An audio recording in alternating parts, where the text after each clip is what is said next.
The Struggling Artist. Introduction to Elijah Harper. Elijah Harper was a man who saw stories where others saw silence. Born in the heart of Detroit, he grew up with a talent that set him apart, his ability to translate emotions into art. His work was vibrant and raw, capturing the resilience and beauty of everyday life. Yet, in a world where access often outweighed talent, Elijah found himself battling barriers at every turn. Elijah's art was deeply personal, his brushstrokes telling the stories of his community. "This isn't what we're looking for," one gallery owner said, barely glancing at his portfolio. "Your work is a bit too unpolished," another remarked, avoiding his gaze. Elijah knew what they meant. His lack of formal training, combined with the cultural authenticity of his art, didn't fit their mold. The unspoken message was clear: he didn't belong. The rejection stung, but Elijah refused to give up. He believed in the stories his art told, even if others couldn't, or wouldn't, see their value. With each no, his determination grew. The encounter with Victor Lennox. Elijah's last hope lay with the Lennox Gallery, owned by Victor Lennox, a powerful figure in the art world known for his sharp critiques and unwavering standards. The gallery represented the pinnacle of success for many artists, and Elijah believed it could be the breakthrough he needed. The Lennox Gallery was as intimidating as it was grand. Its pristine white walls and polished floors exuded exclusivity, a stark contrast to the colorful vibrancy of Elijah's neighborhood. Clutching his portfolio, Elijah entered the space, feeling out of place, but hopeful. Victor greeted Elijah with a calculated smile, his sharp eyes taking in the young artist before him. "Let's see what you've brought," Victor said, motioning for Elijah to sit. Elijah handed over his portfolio, his heart pounding as Victor flipped through the pages. Each turn of the page felt like a lifetime. When Victor finally closed the portfolio, his expression was unreadable. "You have passion," Victor began, his tone measured. "But passion isn't enough." Elijah leaned forward, trying to steady his voice. "My work tells real stories, stories that matter." Victor smirked. "Real stories are fine for street art, Mr. Harper. But galleries like mine deal in refinement, not sentimentality. This work is unrefined, amateurish. It doesn't belong here." The words hit like a blow. Elijah felt his face flush as he fought to maintain his composure. He managed to thank Victor for his time before leaving the gallery, his portfolio clutched tightly in his hand. Later that evening, Elijah discovered that Victor had publicly mocked his work during a gallery event. "Raw doesn't mean good," Victor had quipped to a group of patrons. "Sometimes it's just raw." Turning point. That night, Elijah returned to his small apartment, his portfolio lying unopened on the desk. Victor's words replayed in his mind: unrefined, amateurish, doesn't belong. For hours, he sat in silence, grappling with the sting of rejection and the weight of self-doubt.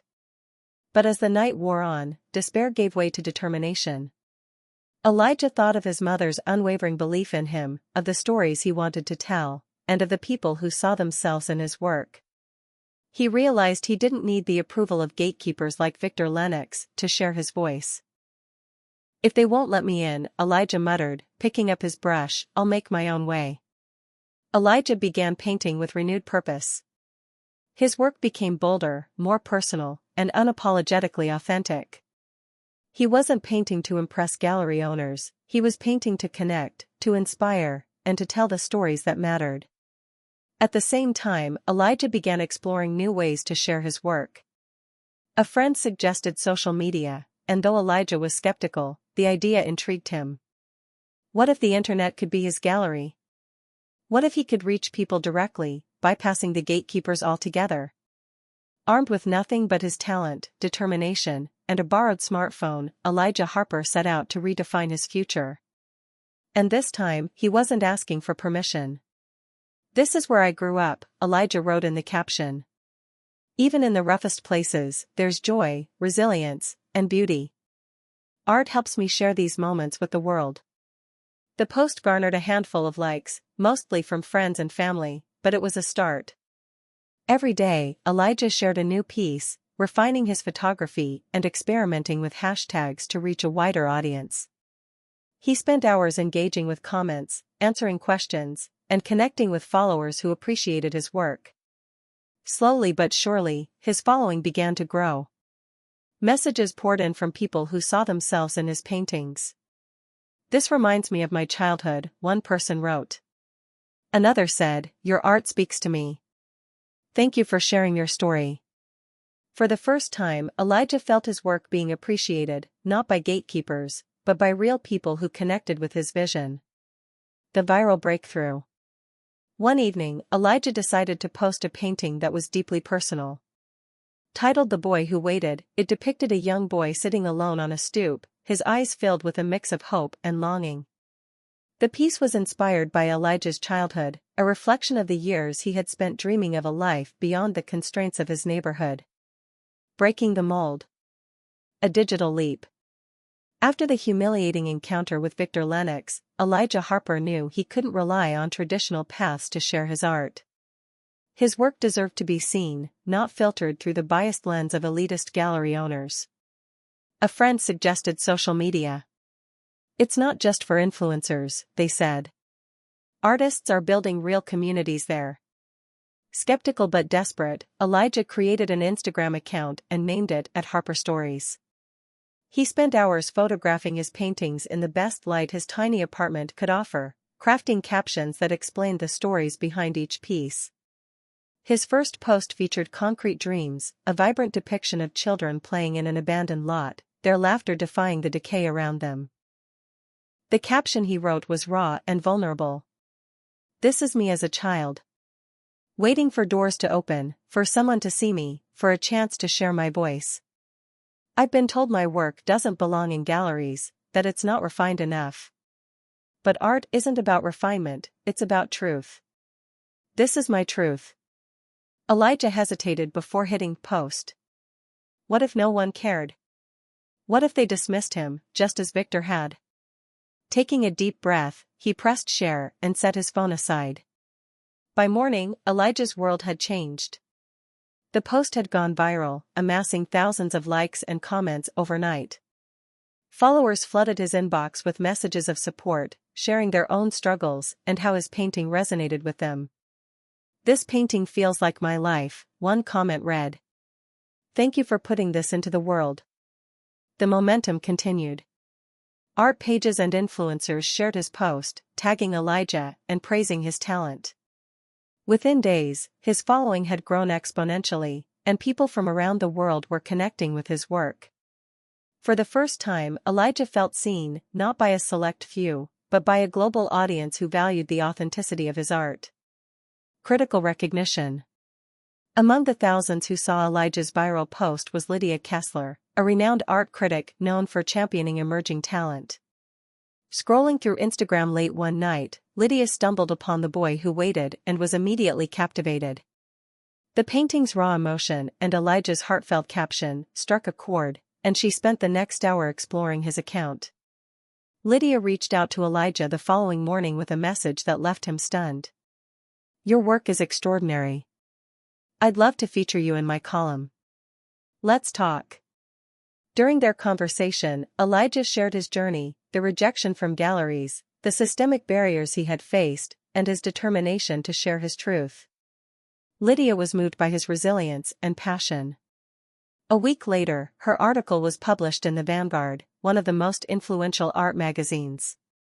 Titled "The Artist Who Paints Truth, Elijah Harper's Vision in Color," the feature praised Elijah's ability to tell universal stories through his deeply personal lens. Elijah Harper's work is a reminder that art doesn't need refinement to be profound, Lydia wrote. It needs honesty. The article propelled Elijah's career to new heights. Collectors reached out, eager to purchase his paintings, and galleries that had once dismissed him began expressing interest. For Elijah, the recognition wasn't just validation, it was proof that his stories mattered. Victor's derision. Meanwhile, the rise of emotional, story-driven art began to shift the art world's focus.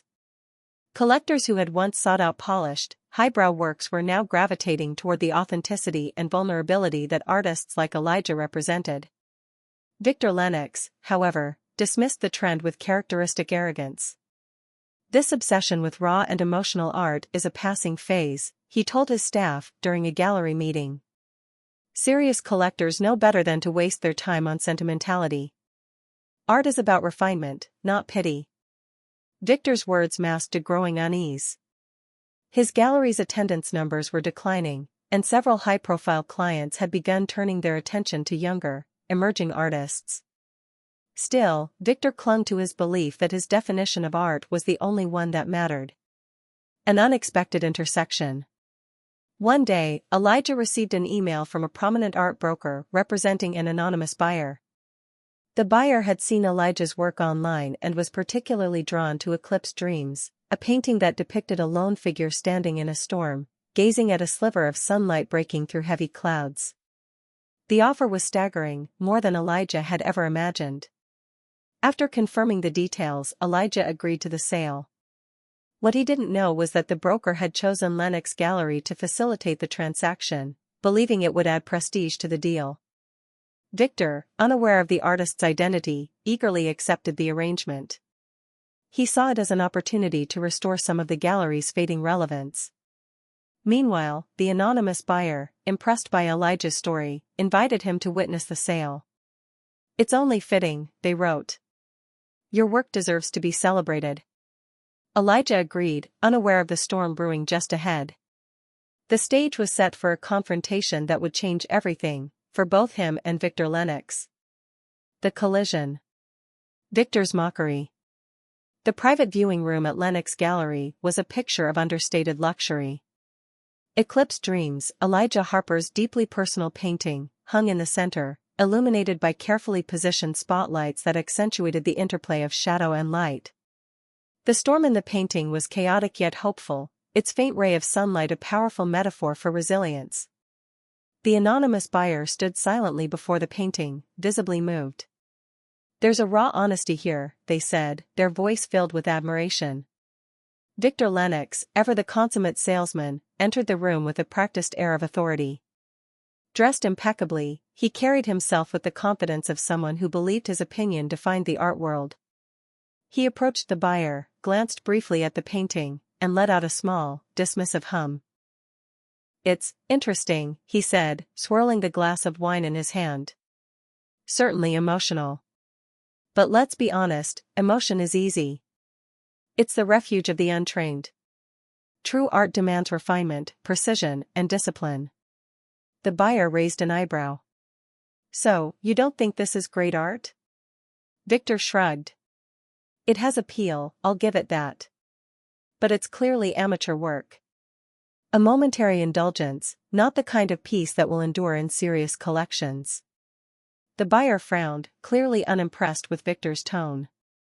"I disagree. I see depth, courage, and an artist who isn't afraid to bare their soul." Victor smirked, dismissing the comment. "Collectors sometimes get caught up in sentimentality. But trust me, this won't hold its value."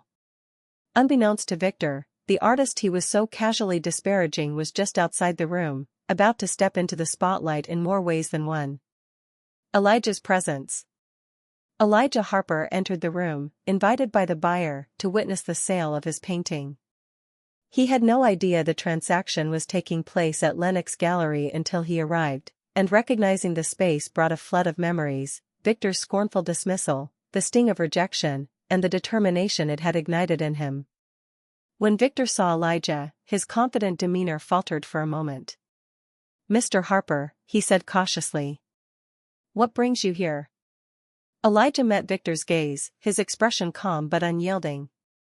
"I was invited by the buyer," he said. "They wanted me to witness the sale of my work." Victor froze. "Your work?" Elijah nodded toward Eclipse Dreams.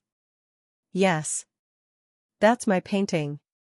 The buyer turned to Victor, their face a mixture of surprise and displeasure. "Wait, you didn't know the artist? You've been selling this piece without realizing who created it?" Victor stammered, visibly thrown off. I didn't realize.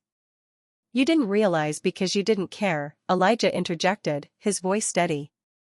You dismissed me years ago when I brought you my portfolio. You told me my work was amateurish, that I didn't belong in your gallery.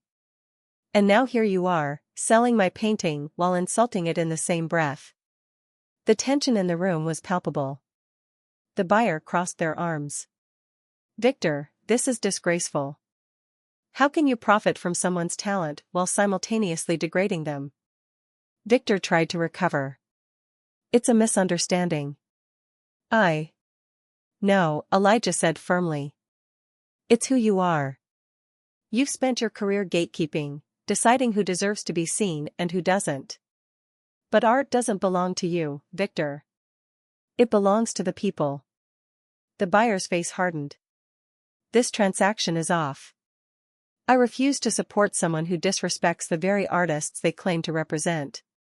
Victor's carefully constructed composure cracked, his protests falling on deaf ears. The balance of power had shifted, and for the first time in his career, Victor Lennox was on the defensive.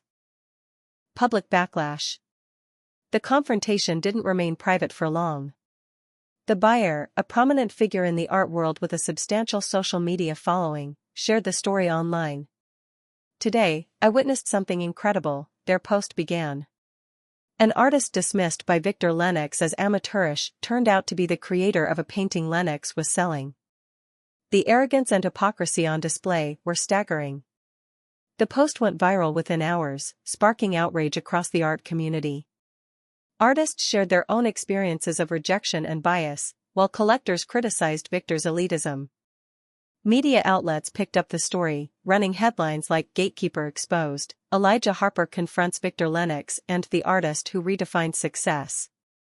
For Elijah, the viral moment was transformative. His social media following exploded, and his work became a symbol of resilience and authenticity. Collectors and fans from around the world celebrated his story, drawn not just to his talent but to the message his art represented. Elijah Harper reminds us that art isn't about gatekeepers, one post read. It's about truth. Victor's decline. For Victor Lennox, the fallout was swift and devastating. Prominent collectors severed ties with Lennox Gallery, unwilling to associate themselves with its tarnished reputation. Artists withdrew their work, choosing instead to align with galleries that valued inclusivity and respect. Victor's attempts to control the narrative only made things worse. His public apologies were widely perceived as insincere, and his efforts to pivot toward championing emerging talent were dismissed as performative. Attendance at Lennox Gallery plummeted, and its once prestigious events became sparsely attended shadows of their former glory. Within months, Victor was forced to sell off parts of his personal art collection to cover mounting debts. The gallery, once a cornerstone of the art world, became a cautionary tale of arrogance and irrelevance. Meanwhile, Elijah's star continued to rise. The confrontation had not only elevated his profile but also sparked a broader conversation about the need for equity and inclusivity in the art world. For Victor, the loss was total. But for Elijah Harper, the moment was just the beginning of a journey that would reshape the industry and inspire a new generation of artists. Redemption and rebuilding. Victor's plea for redemption. Victor Lennox sat alone in his empty office, staring at the remains of a once thriving gallery. The walls that had once been adorned with prestigious works of art were now barren, stripped of their grandeur. The confrontation with Elijah Harper had not only exposed Victor's arrogance but had also catalyzed his downfall. Collectors and artists had abandoned him, and his once unshakable reputation lay in ruins. Victor's thoughts turned to Elijah, the young artist he had dismissed and humiliated. The memory of their encounter burned in his mind, not just the shame but the realization of how profoundly he had underestimated Elijah's talent and resilience. With his career in tatters, Victor saw only one path forward: to seek forgiveness and a chance to rebuild. Swallowing his pride, Victor reached out to Elijah with a carefully worded email. He acknowledged his past mistakes, admitted his failures, and asked for a meeting. "I know I don't deserve your forgiveness," he wrote. "But I hope you'll give me a chance to make amends." To Victor's surprise, Elijah agreed. When they met at the Phoenix, Elijah's newly established gallery, Victor was struck by its vibrancy. The space radiated warmth and inclusivity, filled with works that celebrated diversity and resilience. It was everything his own gallery had failed to be. Victor approached Elijah with genuine humility. "I've lost everything," he said. "And I know it's my own doing. I don't expect forgiveness, but I want to learn. I want to be part of something meaningful. A second chance." Elijah regarded Victor thoughtfully. The man who had once dismissed him with such cruelty now stood before him, humbled and seeking redemption. Elijah believed in second chances. After all, his own journey had been defined by perseverance in the face of rejection. "Victor," Elijah said, his voice steady, "this gallery isn't just a space for art. It's a space for growth, for stories, and for people to find their voice. If you want to be part of that, I'll give you a probationary role. But understand this is about respect and inclusion. Leave your old ways at the door." Victor nodded, his relief palpable. "Thank you, Elijah. I promise I'll do my best." Elijah assigned Victor to work closely with the gallery's emerging artists, assisting them with installations, coordinating events, and providing guidance on navigating the art world. It was a far cry from the authority Victor once wielded, but he embraced the opportunity with quiet determination. Victor's growth. Victor's first days at the Phoenix were humbling. He found himself performing tasks he had once considered beneath him, like arranging chairs for events and helping artists transport their work. But as he immersed himself in the gallery's culture, something began to change. He met artists whose stories moved him deeply, a single mother finding solace in sculpture, a refugee using abstract painting to process their journey, a teenager channeling their struggles with identity into bold, unapologetic murals. Each encounter chipped away at Victor's old biases and replaced them with admiration and empathy. Over time, Victor's transformation became evident. He started mentoring the gallery's artists, offering thoughtful and constructive feedback. His critiques, once biting and dismissive, became empowering and encouraging. The artists, initially skeptical of his presence, began to trust him, seeing a man who was genuinely trying to make amends. Victor also became a public advocate for underrepresented artists, using his platform to call for systemic change in the art world. He spoke at conferences and universities, sharing his story as a cautionary tale. "I was wrong," he often said. "Art isn't about exclusivity. It's about connection." Elijah's expanding vision. While Victor rebuilt himself, Elijah continued to expand his vision for a more inclusive art world. The Phoenix wasn't just a gallery, it was a movement. Elijah opened satellite locations in underserved communities, ensuring that art was accessible to everyone, regardless of background or resources. He also launched the Harper Foundation for Emerging Artists, a global initiative that provided grants, mentorship programs, and residencies to underrepresented voices in the art world. The foundation became a beacon of hope, empowering artists to pursue their dreams without fear of exclusion or rejection. Elijah's efforts extended beyond the foundation. He worked with major museums and galleries to implement policies promoting diversity and equity, challenging them to rethink their definitions of fine art. His advocacy inspired a cultural shift, encouraging institutions to value authenticity and emotional resonance over conformity. Under Elijah's leadership, the art world began to transform. Young artists from marginalized communities found platforms to share their stories, and collectors embraced works that told powerful, authentic narratives. A shared journey. By the end of Victor's probationary period, he had become an integral part of the Phoenix. Elijah offered him a permanent role as an advisor, a position Victor accepted with gratitude. Though he no longer sought the spotlight, Victor found fulfillment in supporting others, helping them succeed in ways he had once denied. One evening, as the gallery celebrated its latest exhibition, Victor stood alongside Elijah, watching as visitors admired the art on display. "You've built something extraordinary here," Victor said quietly. Elijah smiled. "We've built it, Victor. Together. Their partnership, once defined by conflict, had evolved into a story of collaboration, growth, and redemption. For Elijah, the journey wasn't just about creating art, it was about building a world where every artist, regardless of their background, could find their voice. A new legacy. The transformation of a gallery.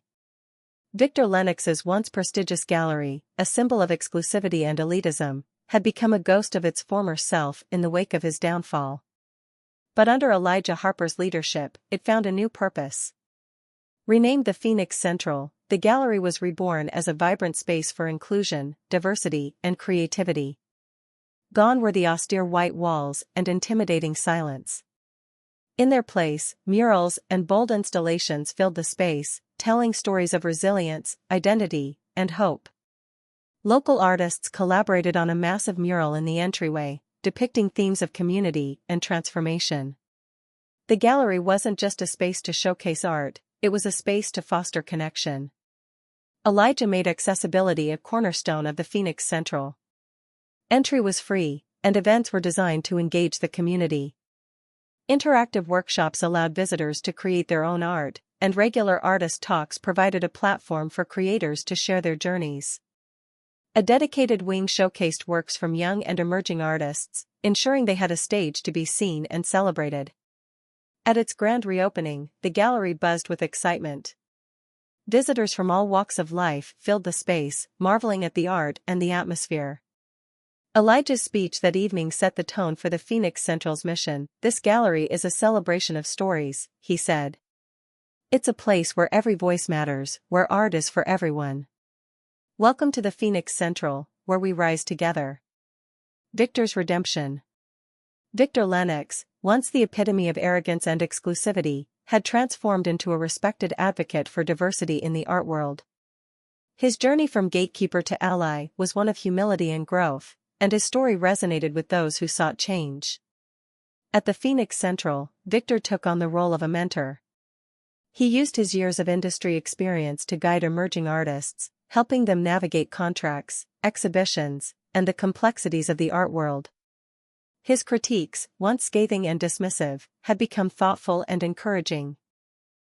Victor also became a vocal supporter of equity in art.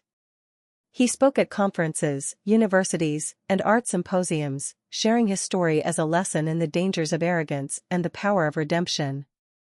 "I once believed that art was about exclusivity," Victor said in a keynote address. "I was wrong. Art is about connection, truth, and the courage to share your story. My greatest lesson has been that growth is always possible, and change begins with humility." Victor's efforts earned him respect, not just at the Phoenix Central, but across the art world. He became a pivotal voice in the movement for inclusion, using his platform to amplify underrepresented voices and advocate for systemic change. Elijah's global impact. While the Phoenix Central thrived as a local hub for creativity, Elijah Harper's influence extended far beyond its walls. Through the Harper Foundation for Emerging Artists, he created opportunities for underrepresented voices worldwide. The foundation offered grants, residencies, and mentorship programs, empowering thousands of artists to pursue their dreams without fear of rejection. Elijah's advocacy reshaped the art industry.